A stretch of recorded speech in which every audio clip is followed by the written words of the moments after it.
Recording by Colleen McMahon. Assignment on Venus by Carl Jacobi. Sims had the toughest assignment of his career. He must fight his way through Venusian intrigue to deliver a sealed cylinder, a cylinder that held his dishonorable discharge from the service. Sims rested his paddle across the thwart and let the clumsy Jaguar drift.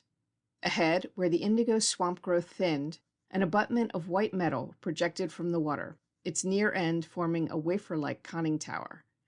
Halfway jetty at last, 2 grueling weeks through Venus's blue mold swamp were behind him. Even if he knew that this station marked the halfway point to his final disgrace and humiliation, he could at least rest here, free from the incredible dangers of the marsh. He swung the dugout to a landing, wearily stretched cramped legs, and headed down the catwalk. Before him, the door of the jetty opened, and 3 men appeared in the entrance. Earthmen. "Halleck, Gately, Stearns!" Sims cried. "What the devil are you doing here?" The taller of the men held the door open wider. "Come in, Sims," he said. "We've been expecting you." Inside the spherical room, the air was warm and dry. Sims unhooked his dehydration mask and surveyed the 3 quietly. They weren't a lovely trio. Halleck was tall and swarthy, with dark eyes and thin lips. He wore a stained rain helmet and flexible swamp boots. Gately undoubtedly had Martian blood in his veins, and Stearns, a typical space rat from the slums of Venus City, bore an old heat gun scar across his face. "I thought the Halleck Development Company was heading north," Sims said. "That's what you told the commandant at Post 1. Halleck smiled. "We told your commandant a lot of things that suited our purpose." Sims stirred uneasily. "You also said you were geologists looking for sedimentary deposits." "Part of which is quite true." Halleck lit a cigarette deliberately, then nodded to Gately, who drew from his pocket a small bag. The man jerked the drawstring and permitted a dozen yellowish lumps to spill out on the table. "De Leon salts," Halleck said shortly. Ice touched Sim's spine. He had, of course, seen these ochre crystals before while on patrol duty in native Kamali villages, but in the possession of Earthmen. "De Leon salts," Halleck said again, blowing a shaft of smoke ceilingward. "The stuff that holds the secret of rejuvenation for the Kamalis. We're going to get a lot of it, ship it back to Earth, and sell it for a high price." But, good Lord, you can't do that." "I know what you're going to say," interrupted Halleck, "that although these salts enable the Kamalis to maintain eternal life, they mean instant death to a person of Earth. Well, we've taken care of that. We've worked out a process that makes them harmless for a year." "And after that?" Sims persisted. Halleck shrugged. "After that, we'll have made our pile. We're simply selling a drug guaranteed to erase the ravages of time. It'll go like wildfire." Up on the wall, Mercury clock pulsed rhythmically, and below the floor level sounded the faint drone of the dehydrators. Motionless, Sims sat there. Like wildfire, Halleck had said, and the words were only too true. The quest for perpetual youth was eternal. Earthmen still envied the 200-year-old Martians, the 300-year-old Jovians. Tell them that these De Leon salts were both harmless and effective, and the results would be cataclysmic. Every person on Earth would demand some of the crystals, and in a year— "Where did you get these salts?" Sims asked. For answer, Halleck reached forward and plucked something from the Venusian serviceman's belt before the latter could restrain him. Capped and sealed at both ends, it was an official mold-proof message cylinder. "3 weeks ago," Halleck said, tapping the cylinder with his finger, "you left Post 1 with this tube, bound for Venusian headquarters at Bataba. You were sent in person because any radio or visiscreen communication would, of course, be intercepted by the Kamali oligarchs. The tube contains 2 messages. One asks for reinforcements at the post because of a recent epidemic of mold fever. The other demands your resignation because of insubordination. Insubordination, refusing to obey orders. Right, isn't it?" A knife of bitterness cut through Sims. Yes, it was right, every word of it. He had come here to Venus direct from the interplanet military school on Earth. At Venus City, he had waited 6 months before receiving his appointment to the Venusian Colonial Service. And then, without preamble, he'd been sent to the most remote garrison in the Blue Swamp Mold Country, Post 1. A week after his arrival, the commandant had ordered him to ferret out a certain Kamali native who had rebelled against the government and disable him with a paralysis gun.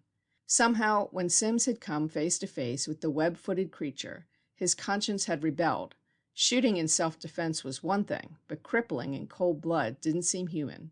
He had let the Kamali go unharmed. And a week later, that same Kamali had sneaked through the impenetration walls of the post and murdered 2 servicemen. "The point is," Halleck continued, "we know where you stand, and we know we've got a good proposition ourselves. We've located a big de Leon mine near Zenthar village. That's deep mold country. All we have to do is start a little rebellion among the Kamali tribes, wait until they go on an expedition of war, and then slip in and work the mine."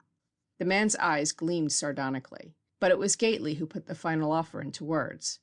"Now then, Sims," he said huskily, "you're getting a lousy deal from the government anyway. If you deliver that message, you'll only lose your commission. String along with us, we'll treat you right. What do you say?"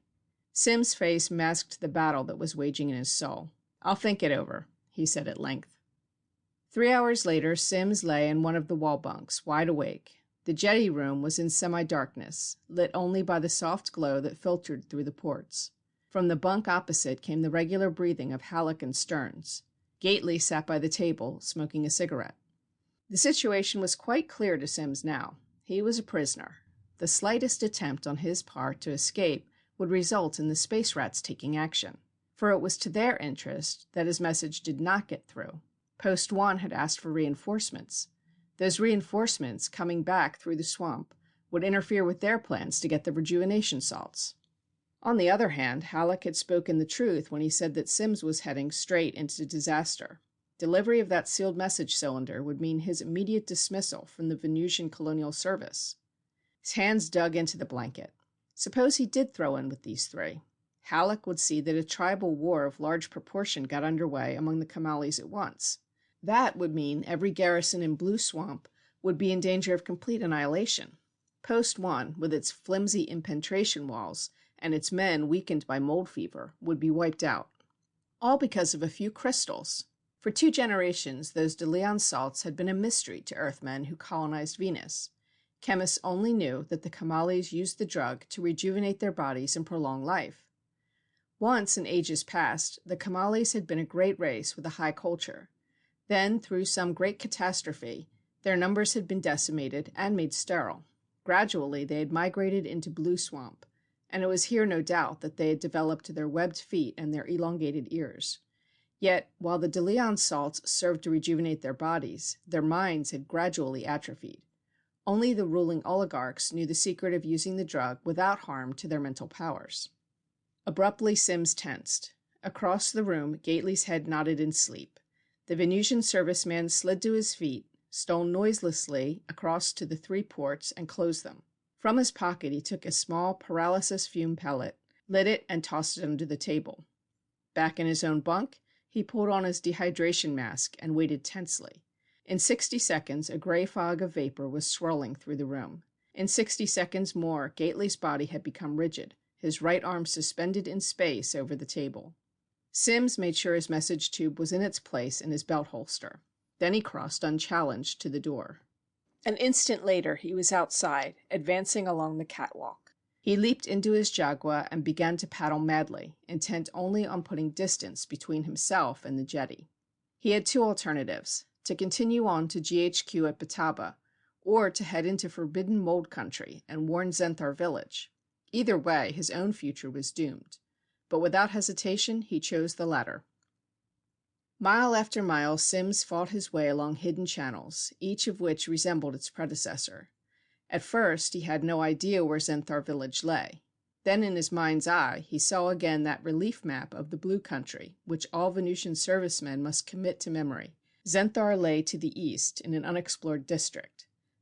Huge blue priest trees bowed before him and sang their Aeolian litanies as he passed. Living serpent kelp clutched at his dugout and tried to prevent his passage. He moved by his watch. Overhead, at exact 30-minute intervals, successive hordes of Polydons, Ethiosioria, roared past in great blue clouds. As each migration came, he ceased paddling and sat motionless. The slightest movement would have sent those flying lizard birds down to attack him. Even his dehydration mask failed to keep out the odor of mold. Mold balls 2 feet across floated through the air like great puffs of bluish cotton. Sims kept a wary eye trained to see that none fell on the Jaguar. Had one done so, the saprophytic spores would have taken root and overrun the boat in a matter of seconds. On and on he went through the incessant rain. Once a huge water skipper came, leaped over the surface of the water, its huge center eye open, its mouth a slavering slit of orange. He dug his paddle deep and pushed into the blue ripgrass until the monster had passed. And finally he saw it, a rectangular floating platform constructed of mud and thatch, anchored by a network of vine cables. He made a landing at a small wharf and began to stride along a matting path. 20 feet forward, and he came face to face with a Kamali. The little man stopped short on his webbed feet, and his huge ears flapped ludicrously. With a low cry, he turned and ran. "I'm in for it now," Sims muttered. "That devil will warn the whole village." His words were a prediction. Before he had gone 50 yards more, a squad of Kamali guardsmen advanced upon him. They wore skins of chaplacat and red headdresses formed of patani, the Venusian swamp flower. But Sims, though new to the service, had had experience with interior villages before. Quietly he handed over his heat gun, let his wrists be bound, permitted himself to be escorted down the walk. The village opened before him. Sims saw a double row of rectangular huts formed of white carponium. In the center, a round hut marked the quarters of the oligarch, and before this structure a taller Kamali stood, wearing a headdress formed of some brownish plastic. Sims bowed and held his message tube in his bound hands before him, in the formality expected. "Lieutenant Sims," he said, "6 Venusian colonials, bound post 1 to General Headquarters at Bataba. I bring you information, O mighty one, which it will pay you to hear." The oligarch's eyes contracted. He motioned Sims to continue. "3 Earthmen," the lieutenant said, "are headed for your village. They—" His voice died off. Behind the oligarch, 3 familiar figures suddenly appeared in the doorway. In the foreground stood Halleck, smoking a cigarette, eyes filled with triumph. Behind him lounged Gately and Stearns. The heat gun scar on the latter's face seemed deeper and redder than before. "I'm afraid you're too late, Sims," Halleck said. "I've already explained to His Highness that you've come to this village to steal his de Leon salts. I think you know what that means." Gately laughed harshly. "You were pretty smooth back at the jetty," he said. "But you forgot that the dehydrators would dispose of the fumes from your paralysis pellet in a few moments. You also forgot that we travel by hydrocar." Sims' fists clenched. Suddenly, an overpowering urge to smash Halleck's sneering face blinded all his reason. Before the Kamali guards could restrain him, he threw himself forward and planted a driving blow into the space rat's jaw with his 2 lashed fists. But that was as far as Sims got. The oligarch spoke a quick command then, and a rush of webbed feet sounded. Something heavy crashed down on the lieutenant's skull. He felt himself falling into a pit of blackness. Curiously, he was aware of no lapse of time when he opened his eyes. He lay on the floor of a low-ceilinged room that was bare of furnishings. Dizziness claimed him, and it was several minutes before he could gather sufficient strength to stand erect. He headed first for the door. It was locked, and the 2 circular windows were both grilled with stout metal bars. For the second time in a few hours, Sims was a prisoner. He turned, surveyed the room with eyes of growing despair. An antiquated paralysis gun hung from a peg on one wall. He tore it free and flipped open the charge chamber. But, as he had expected, it was green with mold and quite useless. The circular windows opened out on the extreme end of the village. Peering between the bars, Sims saw an endless line of Kamalis paddling in from the other side of a vine screen, depositing the contents of baskets on a growing pile of black slag. A dozen Kamalis squatted there, pounding pieces of the slag with little flat-nosed hammers. This, then, was the de Leon salt industry, the secret of which was so jealously guarded. Abruptly, Sims found his gaze focused on a larger conical building he had not noticed before. Even as he stared at its smooth, windowless sides, a sound emerged from it. A low drone at first, it rapidly mounted the octaves until it became a high-pitched, siren-like shriek. The sound pulsed through the walls of the hut, bludgeoned against the lieutenant's eardrums, seemed to eat into his very brain. Higher and higher it mounted, until presently it had gone beyond the hearing range. But Sims got the impression it was still climbing into the supersonic range. He saw then a native cross the square and head toward his hut, carrying a dish of food.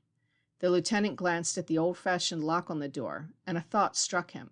Feverishly, he searched his pockets, drew forth his watch, Made for use on all planets, the timepiece had a magno-shielded case. Quickly, Sims unscrewed the back cover. The door creaked open, and the Kamali thrust the dish of food inside. But in the instant before the door clicked into position again, Sims had slipped the watch cover between the latch and the magnetic faceplate. The intervening hours until the light outside gradually faded seemed interminable. At length, however, the square outside the hut was blanketed in deep gloom. Sims boldly opened the door and emerged into the street. Without a plan of any kind, he headed instinctively toward the slag pile and the tower from which that strange vibration had come. He had reached the extreme end of the village when voices reached his ears. Quickly, Sims darted into the doorway of a near hut. The men were Halleck and Gately. "Why take chances?" Gately was saying. "We got all the time in the world, and we might as well give those salts a longer vibration exposure.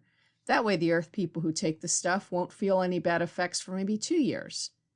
Halleck swore in reply. "You fool," he said. "Don't you realize we're working on counted time? The IP men are after me now on Mars and Jupiter. We've got to work fast. Have you convinced the oligarch?" Gately grunted. "Yes, the whole village sets out on an expedition of war tomorrow night." "You told the oligarch that the neighboring tribes had been tampering with his DeLeon mine?" There was growing satisfaction in Halleck's voice. "Sure, I told him. Stearns told him, too, and the fool would be alive now if he'd taken precautions." The voices became inaudible then, as the men passed on. Sims stood in his tracks undecidedly. Then a glimmer of flare lightning in the sodden sky illuminated that strange tower just ahead. Like a magnet, it drew him forward with its power. Crouching low, he reached its cylindrical sides. He was groping for the entrance when his hands touched something soft and yielding. Chilled, he waited for a second lightning flare. It came, and it revealed the body of the third space rat, Stearns. The man was dead. His eyes were bulging, and streams of blood were issuing from either ear. Bewildered, yet careful not to disturb the body, Sims completed his circle of the tower and found the entrance. Inside, he felt rather than saw a spiral staircase leading upward. With the utmost caution, he began to climb. He was breathing hard when he reached the top. A door barred his way. Sims pushed it open and stood staring on the threshold. A bluish radite lamp was suspended from the ceiling. Occupying a good half of the chamber was a huge parabolic horn, its small end converging on a platform upon which a circular disc slowly revolved. In the center of the disc was a rounded heap of yellow crystals. The left wall was taken up by a switchboard with a series of dials staggered across a corbite panel. At the right wall, facing the open end of the parabolic horn, was a large wire cage. Sims strode forward. The crystals on the revolving disc were DeLeon salts. But what was the meaning of this other apparatus? He peered inside the cage and stared incredulously. Hydrites. The cage was filled with hundreds of the Venusian swamp insects. And then abruptly something clicked in his brain, like a puzzle piece fitting into a slot. This chamber housed the mechanism that made the rejuvenation salts adaptable to the Kamalis. The secret was vibration, a bombardment of supersonic waves causing a basic mutation of the crystal's molecular structure. The hydrites were the Venus equivalent of the Earth cricket, but where a cricket gave off vibrations of 8,000 a second, the frequency of a hydrite had never been measured. It was said to be more than 2 million cycles. The vibrations from these insects were picked up by the parabolic horn and a sensitive detector and stepped up by a cyclostat. When the sound waves struck the crystals, they responded to it at their frequency, and by its vibrations gave rise to a varying voltage. The sound waves of the hydrites were thereby converted into electrical vibrations, and these electrical waves amplified with the aid of vacuum tubes. The two were then united, and this bombardment of supersonic and electrical waves changed the structure of the DeLeon crystals. No doubt the Kamali oligarchs had discovered through long experiment just how long a vibration exposure was necessary to make the salts potent and still not affect their mental powers. The process undoubtedly took months of Venus time. But the space rats, Halleck and Gately, had no intention of waiting that long. They planned to expose the crystals for the shortest possible time, and then to sell them to the unsuspecting citizens of Earth. Another thought struck Sims. Stearns. What had killed him? He had the answer an instant later. Up on the wall, a warning bell sounded, and a red light flashed off and on. From a microtone speaker sounded that same deep-toned drone. Again it began to mount swiftly up the octaves, rising steadily to a high-pitched shriek preparing the way for the supersonic vibrations of the Hudrites. The lieutenant clapped his hands to his ears, fell to the floor in writhing agony. Stabbing lancets of pain darted through his brain. He felt his eyes protruding. His head seemed ready to explode. With a mighty effort, he managed to jerk on his dehydration mask, slide the protective ear caps into place. Even then, the sensation was only partly relieved, and he stood, heart pounding, waiting for the mad vibration to stop. When at length it came to an end, a glance at the De Leon salts showed that they had colored from a light yellow to a deep orange. Tiny facets of iridescent flame now played over their surfaces. Whatever method of utilizing the supersonic field the Kamalis used, it was a deadly one. As the body of Stearns proved, the action of those piezoelectric crystals was fatal to the unprotected human organism. Sims moved to the control panel. He had the secret of the De Leon salts now. But what good would it do him? In a short time his escape would be detected, But even as his gaze sped over the dials, a thought struck him. One of those dials must control the intervals of time between each supersonic bombardment. Another must control the frequency of the vibrations. Boldly, Sims seized a rheostat and shoved it over to its farthest marking.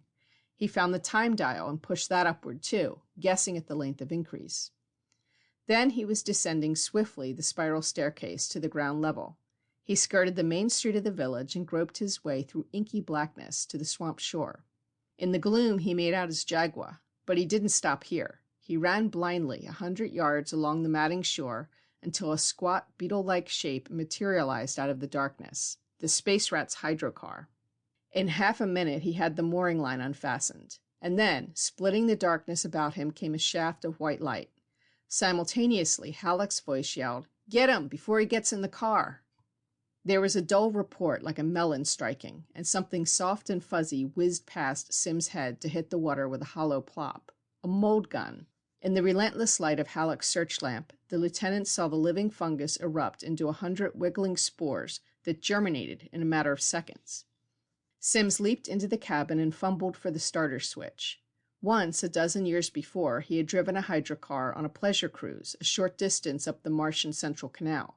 Now his fingers touched the stud, and the motor roared into life. But before he could press the trigger out into the swamp, he saw Halleck leap through the water and hurl himself onto the car's hood. The man broke the windscreen into 100 glass fragments and thrust a mold gun through the aperture straight into Sim's face. But before he could press the trigger, something happened. Back in Zenthar village, a mighty wailing scream pierced the air. Like a frightened banshee, the sound raced into the upper register, leaped to a grinding, ear-shattering shriek. Halleck dropped the mold gun and clapped his hands to his ears. On shore, the Kamalis uttered cries of pain and fell groveling as the sound mounted into the supersonic range, and the piezoelectric crystals began their action. With a jerk, Sims swung the wheel, throwing Halleck off balance and plummeting him into the water. The hydrocar roared out into the swamp like a runaway comet. All night Sims drove, weaving through aisles of man-high ripgrass, circling denser groves of blue priest trees and artileptic ferns. At dawn he drew up at a small island, built a fire, and cooked some of the food he found packed away in a rear compartment of the hydrocar. He rested half an hour, re-entered the car, and drove on at a more leisurely speed. There remained now only to go to GHQ at Bataba, give his report, and hand over his message cylinder. And when the tube was opened, he would be through on Venus, dismissed from the service for insubordination. Wherever he went, that report would follow him. His lips compressed. There was a girl waiting for him back on Earth, waiting until he'd completed his hitch in the service and could graduate to the spaceways. Abruptly, his hand, reaching to his belt, stopped, and an electric shock ran through him. His message cylinder was gone. He must have lost it when he rested at the little island. For a moment he sat motionless, a cold numbness sweeping over him. He must have that cylinder when he reported at Bataba. That part of the message, pertaining to reinforcements for the garrison, could be given orally, of course, but the section regarding himself was different. If he failed to deliver the letter, sooner or later he would be accused of throwing it away. It would mean another case of insubordination. Suddenly he threw over the wheel and sent the hydrocar racing back in the direction from which it had just come. The great swamp faded out of his vision now. He drove with his thoughts. And then, as familiar landmarks began to rise up before him, he realized what he was doing. It was selfishness that had driven him along the back trail. He was returning for a kind of personal satisfaction, deliberately taking chances when the stakes were higher than himself or his own feelings. But the island lay just ahead. It would be mad to turn back now that he had come this far. He ran the hydrocar into a little inlet, switched off the motor, and climbed out. The coals of his campfire were still glowing. Carefully, he began to search the trampled grass. A fern writhed in the sodden wind, and a glint of metal caught his eye. The official tube lay where it had fallen, close to the shore. But as Sims strode forward, a footstep sounded behind him. He stiffened and turned. An Earthman stood there on the little beach, hands resting triumphantly on his hips, watching him. Halleck. In the swamp back of the Space Rat lay a long Akimla canoe filled with Kamali tribesmen, drawn by 3 water skippers, their ugly beetle-like bodies lashed with an intricate network of harness. There was a mold gun in Halleck's hands, and he had it leveled before him. Out of the corner of his eye, the lieutenant was searching desperately for a way of escape. Above him, his upraised hands touched the spreading branch of a priest tree, and he saw that its farther extremity hung within a foot of Halleck's gun hand. Sims seized the branch and gave it a powerful downward jerk, and in the instant that the Space Rat's weapon was pushed out of aim, he threw himself forward in a flying tackle. He fought desperately, aware that he had seconds in which to act, and no more. A heavy kick in the groin sent a wave of nausea surging through him. Then his hands closed about the mold gun. He tore it free and pounded a hard blow into the Space Rat's jaw. Twice he struck. Then, as Halleck slumped backward, he stumbled erect and trained the weapon on the advancing Kamalis, finger tight on the trigger. "Back," he snapped. "One move and I fire. Get into that jitterbug chariot of yours and get going." 2 days later, a mud-stained, mold-encrusted hydrocar swung up to the jetty at Bataba, Venusian colonial headquarters on the outer edge of Blue Swamp. 2 haggard Earthmen climbed out, one still gripping a Kamali mold gun, the other his hands bound behind him.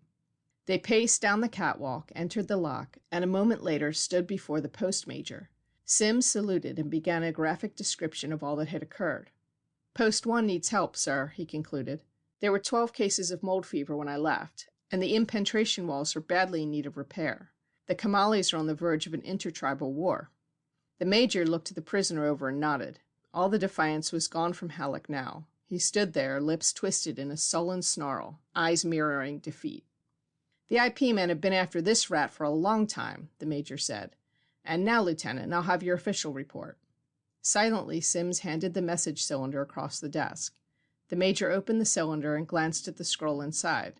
A moment passed in silence as he read the message. "Lieutenant," he said at length, looking up, "how long have you been at Post 1? "6 weeks, sir." The major opened a humidor and took out a Martian cheroot. "It so happens your commandant is a very shrewd person. Lieutenant, take a look at this letter."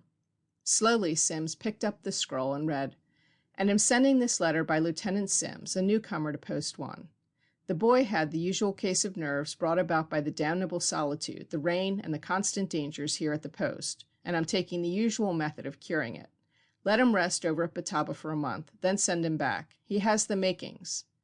And across the desk, the major puffed his Martian cheroot and smiled.